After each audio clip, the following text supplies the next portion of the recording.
Good morning, Bucknutters. It is Tuesday, August 22nd, 2023.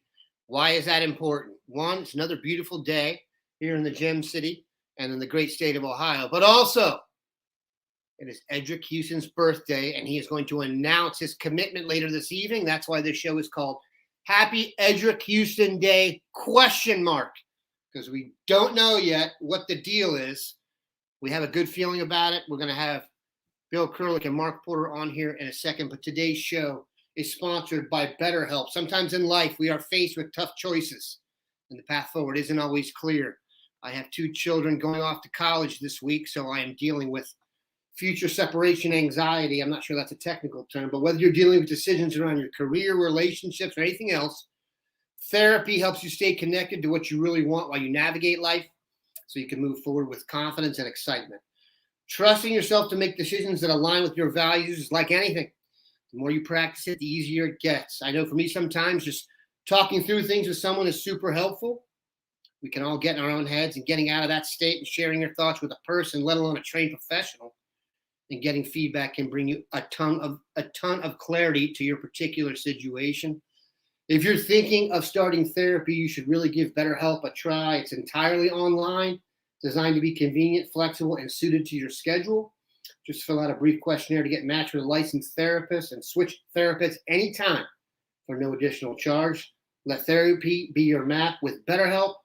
Visit betterhelp.com/bucknuts to get 10% off your first month. That's BetterHelp, HELP.com/bucknuts. Again, this episode is sponsored by Bucknuts, but it wouldn't be the same if I didn't have my guys here, Bill Kurelic and Mark Porter. Gentlemen, is it Happy Eddrick Houston Day, Bill? We have been riding this recruitment for some time. Vibes have been hot towards the Buckeyes, but in light of the position he plays, this has taken on an added sense of need and importance with the Nutters. Bill, bring us up to speed. Buford defensive end Eddrick Houston will commit this evening on his birthday. The floor is yours. As you mentioned, Dan, it is his 18th birthday. He told me long ago that he was planning to wait until that 18th birthday to announce. And, you know, there were a few times along the way that people thought, well, maybe he would go ahead and just go ahead and get it done with earlier. But that didn't happen. He has stayed true to his process. He's going to announce, will be tonight. Buford practices later today. Then in the Buford High School football team meeting room, he is going to announce his decision at 6:50 Eastern time. And obviously, I'm sure all of his teammates will be there and all. Also there will be some 247 sports people. Benjamin Wolk, who does a great job with our Georgia site. He lives down in that area, and he's going to be at the announcement. Also, Brett Greenberg from our Alabama site is down there. He plans to be at the announcement, and it will be announced live on the 247 Sports YouTube channel. So his finalists are his official visits. Of course, Ohio State, Georgia, Alabama, Clemson, and USC are the schools he made official visits to. But I think everybody pretty much knows that this has been for some time now, at least a little while, a 2-team battle, Ohio State and Alabama. Ohio State has been the perceived favorite for a long, long time, and that hasn't changed at this point. But he will let everyone know for sure what he is going to do for the next few years of his life. And as we talked about, Dan, kind of in the pre-show, so to speak, he's the prototype strong side defensive end, a guy that could possibly move in and play some interior, but he's been recruited as a strong side defensive end. And if you watched him, and I'm sure a lot of our Bucknutters did watch that game that he had this past weekend, he is really, really good. And, you know, there's been a lot of talk about Ohio State and what they've got coming in and how they've done recruiting defensive linemen for the 2024 class. And without a doubt, they need more. They've only got one right now. But providing they get Houston tonight, the quality of what they got cannot be contested. They will have 2 5-star defensive linemen in the class if Houston announces he's headed to Ohio State. They'll have Justin Scott, 5-star defensive tackle, a top 30 overall prospect. And then they would also have Eddrick Houston, a 5-star defensive end. Again, a top 30 overall prospect. So more is needed. But if you start with these 2 guys, that is a superstar. Yeah, but we talked about that. In the back of my mind, I was kind of hoping when I watched his game the other night, maybe he's a little bit overrated. Maybe we've done too much on this, kind of like protecting myself against Alabama should they win the commitment. And I was just so impressed with the guy, man. He literally, he's not necessarily like you said, he's not your quick twitch, get around the edge necessarily guy. But you want to talk about someone who can rush the passer, but also set the edge. And I talk about this. Looks like he has cement in his pads because when people run into him, they just go backwards, even more than his size. This is the dude. You've got the game going in the background there, Mark. When you did your review of him, obviously you had him ranked. He would be the #1 defensive end in Ohio. Your thoughts on Eddrick Houston and how big that would be if they could get him? Yeah, you guys did a good job of putting a brush on him, and I'll try to go a little finer point. Bill said something where maybe he could move inside. And if you watched last year's tape, that's what I said. Yeah, he's bigger, stronger, powerful, maybe not an edge guy. I've watched this film twice today, and he's an edge guy. Like he's been training, and he's quicker and he's faster. And yeah, maybe he's not Hightower or Rudolph, those twitchy edge guys, but you guys also said it. He's a strong side defensive end, and let's geek out on that a little bit. You have a strong side end and a weak side end. The strong side end is going to go to the strong side where the tight end is. So if you know where he's going to line up, he's going to line up on the outside shoulder of a tackle, which is a 5 technique, or the inside eye of a tight end, which is a 7 technique, which is putting him in a spot to be double teamed by those guys or chipped and bumped. So he's got to be pretty rugged, and he's got to have defensive tackle qualities to handle that type of extra pressure. The other end is usually to an open side where he just has a tackle to his side, and he pretty much has a straight pass rush to the quarterback. And, he can be a little lighter. Sometimes that guy can drop off in the coverage. So one of your ends is heavier, and I'm sure most of the Buckeye fans understand this. We're pretty nerdy over here, but he is built. Like that is what we want at that strong side end. That, yeah, his pass rush isn't going to be a speed rush every time like maybe the other side, but as you think about great strong side ends, the Bosa's, Chase Young, I can remember the Texans having to decide between Reggie Bush and Mario Williams because Mario Williams is this giant strong side end that is just so coveted in the NFL that, has the pass rush ability and anchoring ability versus the run.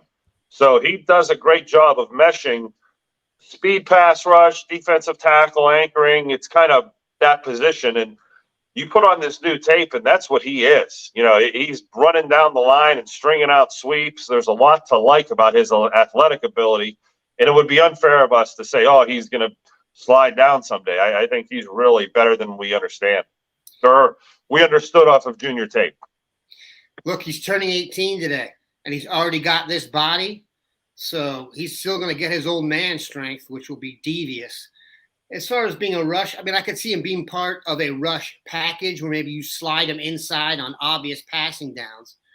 And I always come back to my Cowboys on here. He reminds me a lot of DeMarcus Lawrence, who is the perfect opposite to Micah Parsons in that you want to run away or scheme away from the rush guy who's going against the blindside tackle. But when you have the guy on the other side who just provides that brick wall, I'm getting myself really geeked up for Eddrick Houston. Bill, what's the vibe among your compatriots? There's not many crystal balls rolled. I think only one for Eddrick Houston. It was a long time ago, and it was Steve Wiltfong, too. Have you rolled one? Yes. Okay. Steve and I have man. There you go. He should be taking classes then if the dean and the Fong have done it. Do the Alabama people feel a ton of confidence right now? What's the vibe among the cognoscenti? Well, first of all, I want to say one other thing about Edrick. As good as he is, and he's really, really good. If you talk to the people at Buford High School, they'll talk about just as much of how hard a worker this kid is.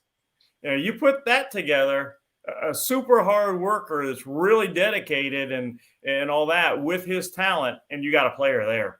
Mm-hmm. So the other thing that I want to mention is that you talk to the Buford people, and they rave about the job that Larry Johnson has done recruiting Eddrick Houston.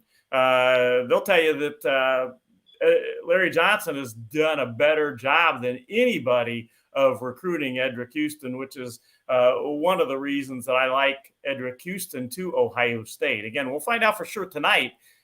As I pointed out, when you're going into Georgia in the heart of SEC country and trying to beat Alabama, you never know until it's a done deal. But again, I like Ohio State in this one.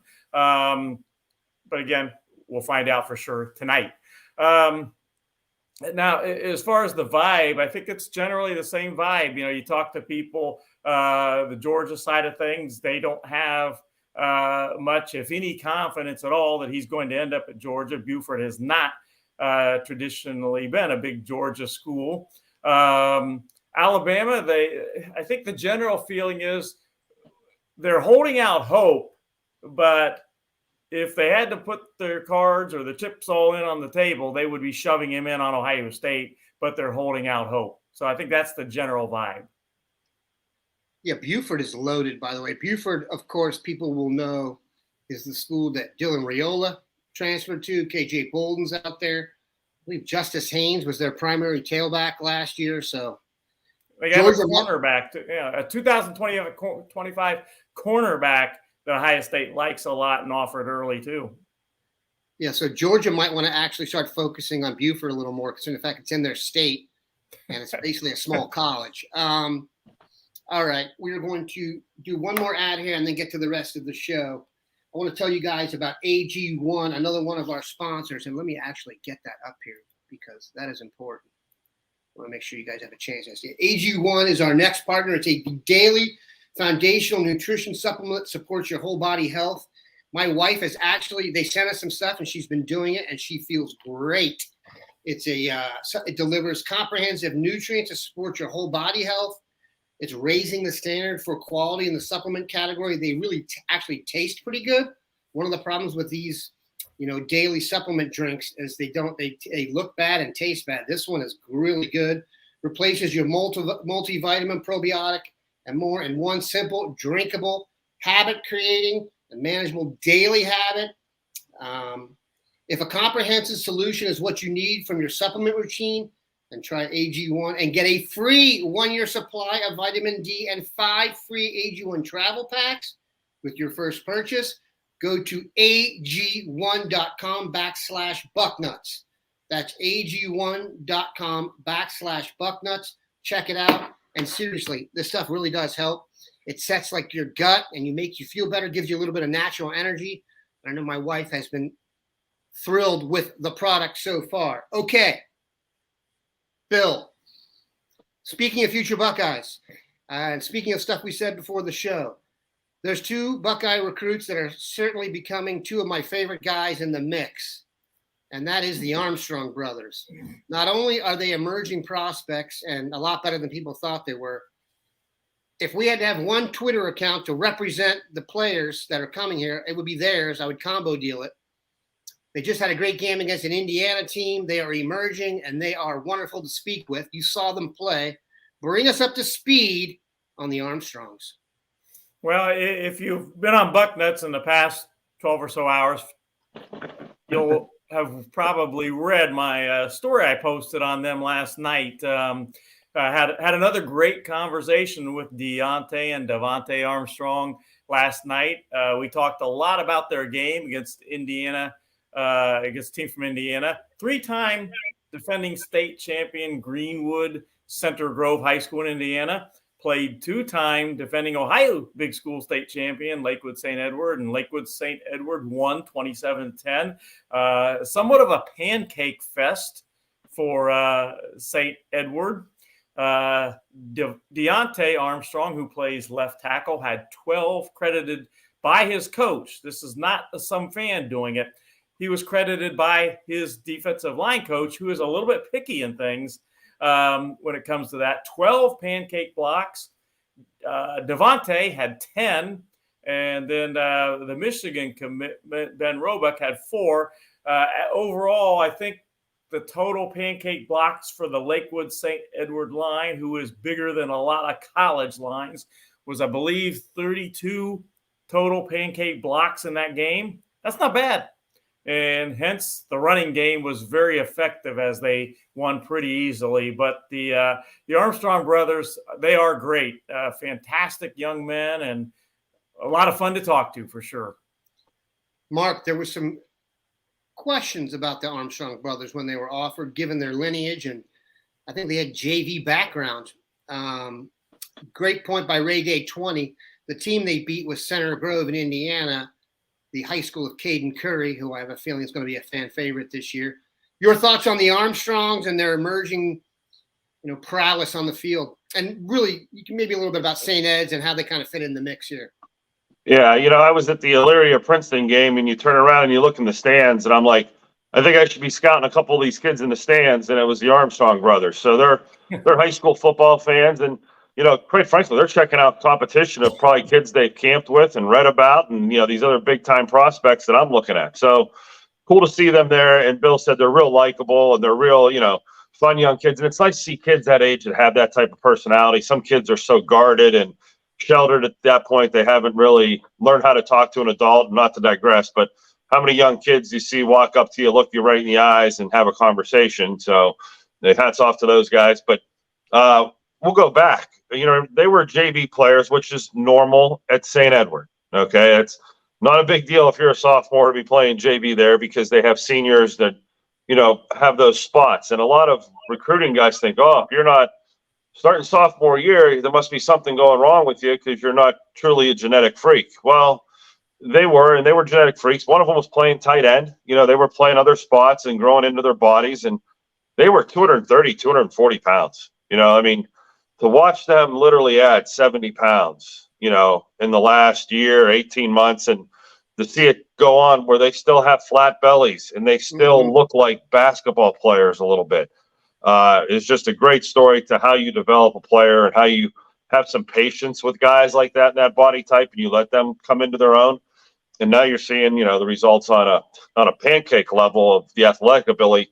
You don't pancake guys very easily unless you either have snap, get off, or you can pop them and actually get them off balance where, they're going to lose their feet. And it's really, if you and I were in a room and I tried to knock you off your feet, you're probably going to be on your balance. It's really something that's hard to do when people see it coming. They can brace for you. So that's just an astounding amount. And it speaks to their talent. And Taylor Decker is the guy I've compared these guys to.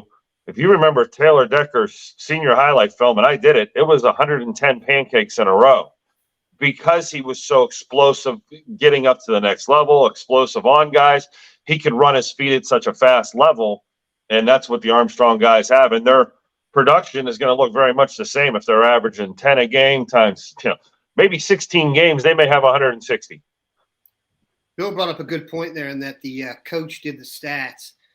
I digress, but way, way back in the day, before computers were sacrosanct and I was doing Sunday mornings, I would have to, covering prep sports, you'd have to call every high school coach and get their stats. And there was one coach who consistently gave me receiving numbers for his guys. All 4 guys would be over 100 yards. And then he'd give me his quarterback stats, and it'd be like 165 yards. Something didn't meet in the middle there, and we had to have a little discussion about how you do stats. But it's very nice that we now have reliable statisticians and computers and video for everybody, so you can't pull the wool over anybody's eyes. Yeah. Let's stay on the offense. Go ahead. I got to mention one other thing about that. I mentioned that the coach maybe a little picky when he does that. He just doesn't hand out the pancake blocks. I don't remember. I don't remember which of the Armstrongs told me this last night, but he said that it's not just good enough to get the guy on the ground to get a pancake block.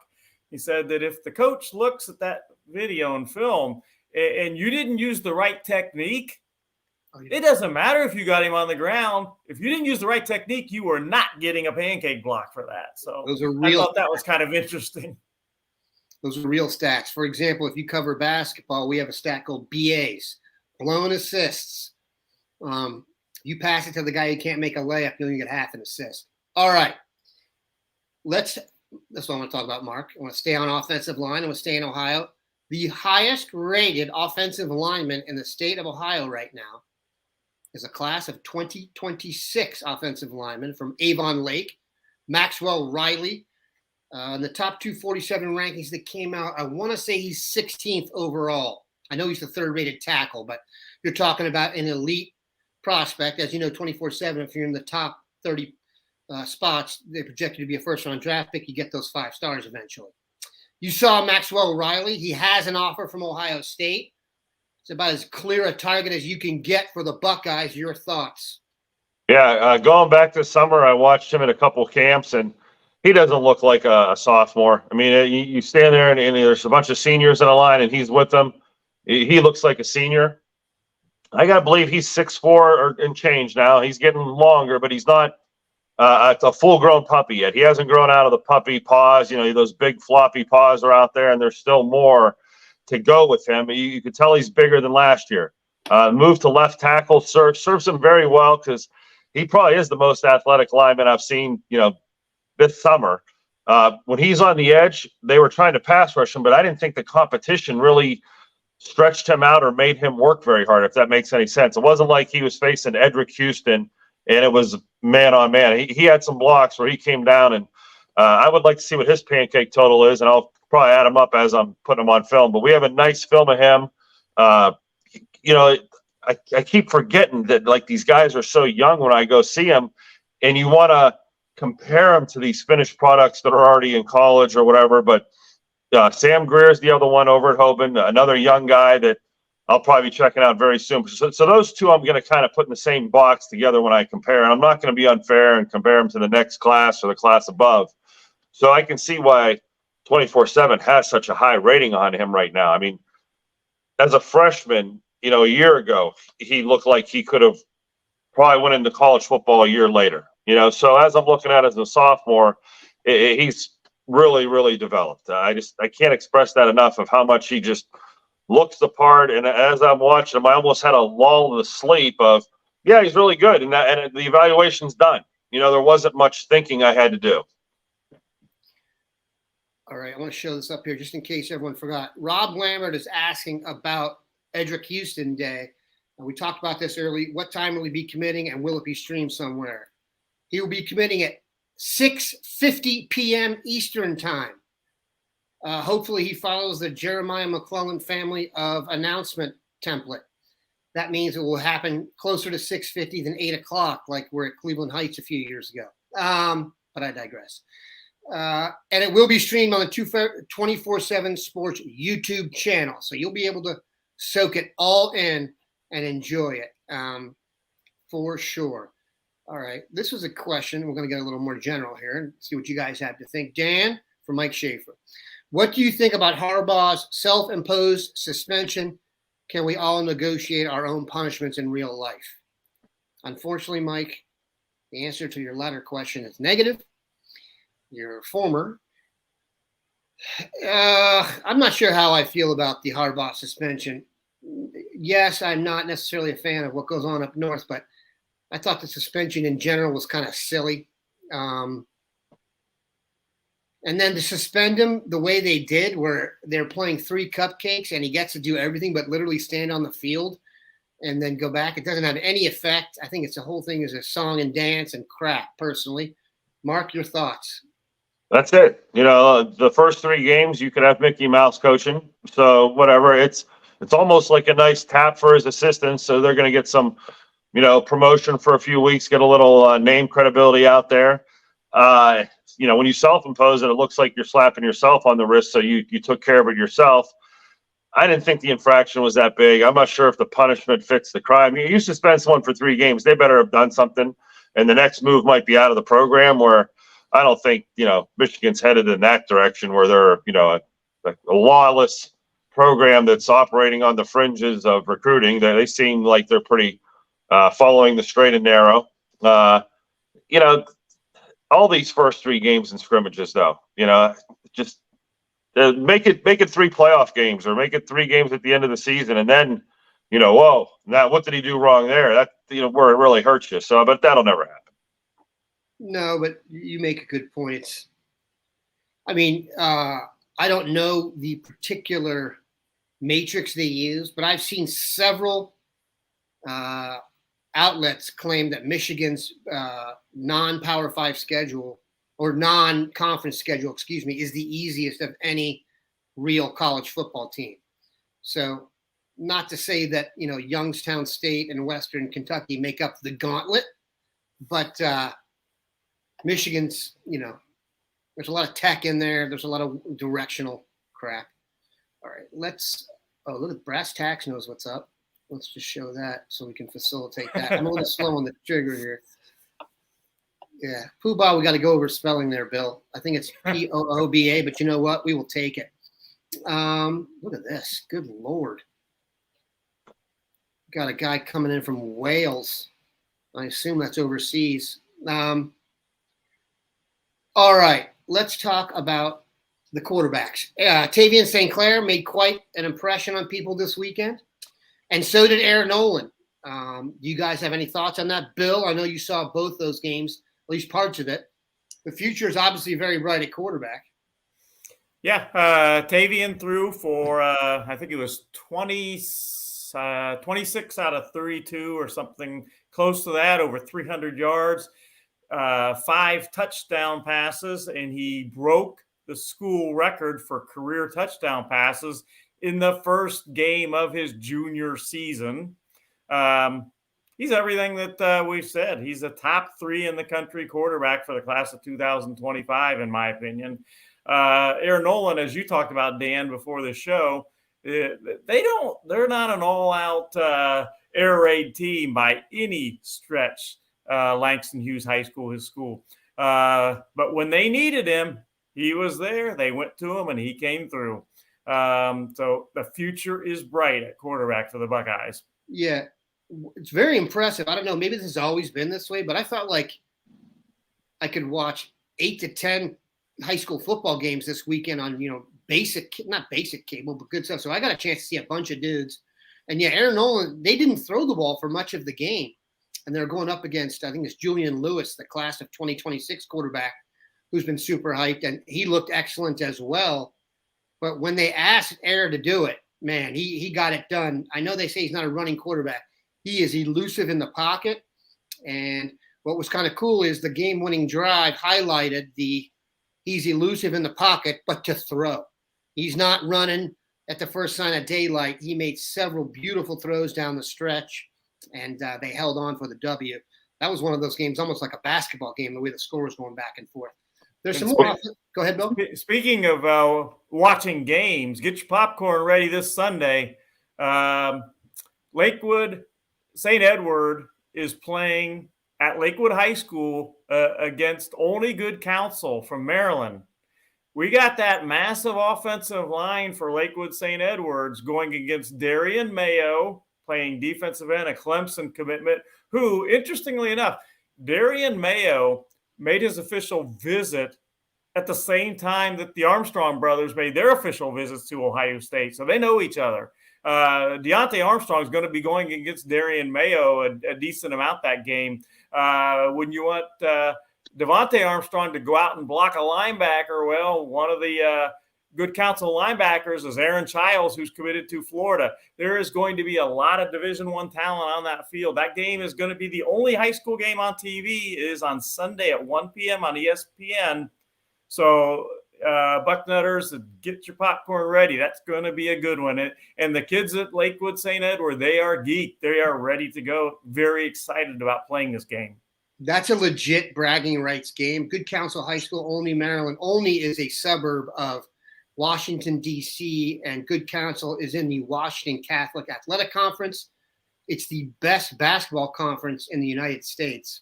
But for football, it's tremendous. You've got Gonzaga, by the way. That's where Caleb Williams went. DeMatha, by the way, they average 12 Division I football players per season. I think you remember a guy named Chase Young who went there.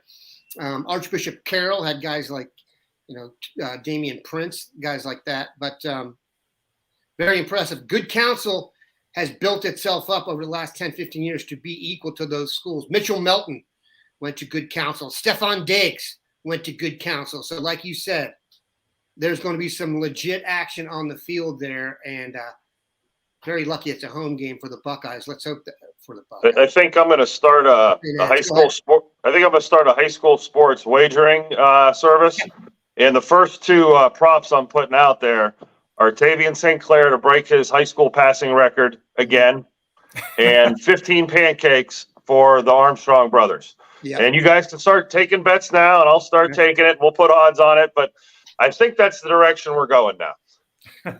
I'll tell you what, it does. The beauty of this is, and I told my wife this, thank God football season is back. If you hang around the front row, I can tell you people need it back too. We've had some conversations on there that are literally people got tinfoil hats on and stuff, so we don't need any of that.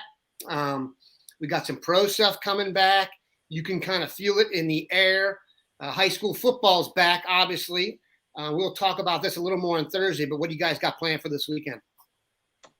I'm looking at the schedule this Friday night, and I'll pull it up for you. Let Bill answer that first. Go ahead, William. Well, real quick, I got to mention, talking about, you mentioned DeMatha, Dan, and you'll like this. Back in the day, it seems like another life, when I was the head basketball coach at then Dublin High School, I would go around to travel, talk to other high school coaches that were among the best of this. I went down to DeMatha High School and talked to the great Morgan Wooten, maybe the greatest high school basketball coach ever. And he said to me, he said, see that kid over there? He said, that's going to be my next great one. Well, over there was a 6'11" freshman by the name of Danny Ferry. Turned out to be a pretty good basketball player, did Danny Ferry. But that little sidelight. But as far as this weekend, I'm going to be going to not far again, right up the road, this time to Olentangy Liberty High School. They host Cleveland Glenville again. Oof. And that turned out to be a really good game last year. Glenville got off to a lead, and then Liberty came back, and Glenville won, but they were not real happy with their performance after the game because that one ended up being a very tight game. And the rematch is this Friday night at Liberty. I'll be at that game. Bill, I know. Go ahead, Mark.